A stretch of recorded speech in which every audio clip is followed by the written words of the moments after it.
السلام عليكم. معاكم أحمد قطب وحلقة جديدة من بورصة مع قطب. مراجعة سريعة على البورصة المصرية بتاريخ 23/9/2024. بسم الله الرحمن الرحيم. أول حاجة هنبص على EGX 30. هو نزل هبوط طفيف حوالي نص في المية.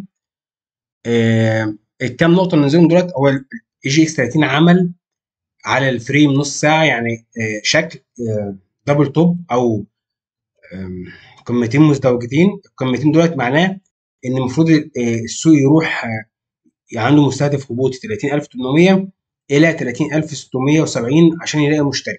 بس هنا السوق نزل قفل نص ساعه تحت خط الرقبه، الناس المهتمه في التحليل الفني، وابتدى يرد. فببساطه حضرتك حتى مش فاهم التحليل الفني، لو السوق بكره اشتغل تحت 30960 لمده نص ساعه او ساعه، يبقى كان انت رايح مستويات تحت 800 و700. لو السوق ما فضلش نص ساعه تحت الرقم ده وارتد بكره من اول جلسه او مش نفس المنطقه، يبقى خلاص احنا مكملين والشكل ده باظ، لان ده على الفريم نص ساعه، فممكن مش مؤثر جدا.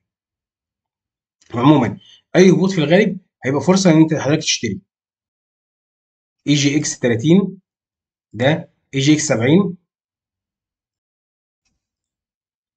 هنشوف اي جي اكس 70 ما اكدش الهبوط بتاع اي جي اكس 30، وده بيدينا قوه زي ما قلت امبارح ان شهر 10 هيكون شهر اي جي اكس 30 70 والاسهم الصغيره، وهيبقى في طفره ان شاء الله. الفوليوم كويس والسوق تمام ومفيش اي خوف.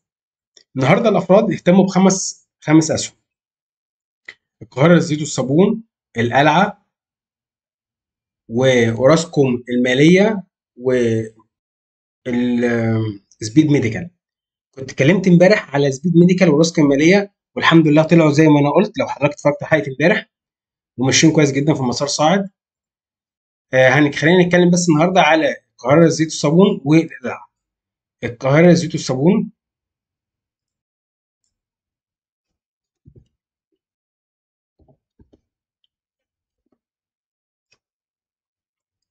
هنشوف دلوقتي ان هي في مسار صاعد حوالي 45 درجه.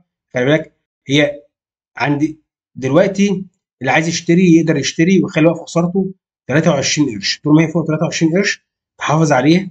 السهم عنده اهم مقاومه عند 24 قرش، لو عداها هنشوف ارقام تانية كبيره جدا.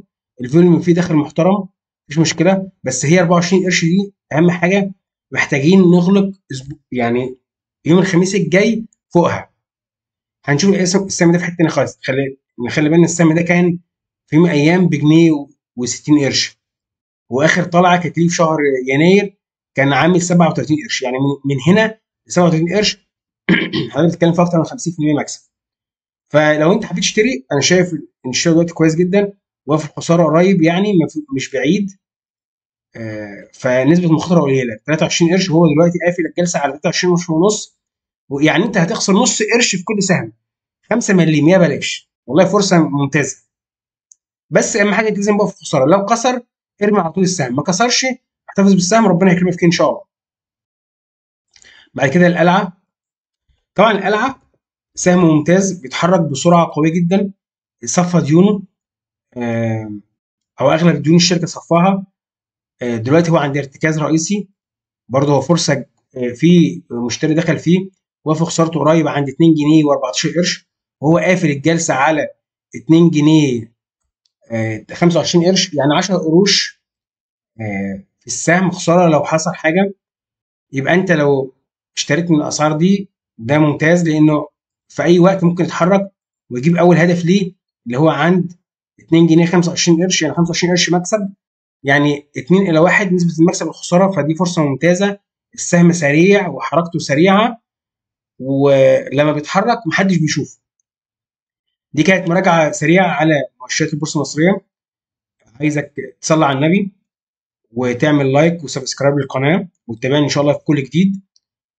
وكان معاكم احمد قطب، عضو الجمعيه المصريه للمحللين الفنيين ومحلل فني للبورصه المصريه. السلام عليكم.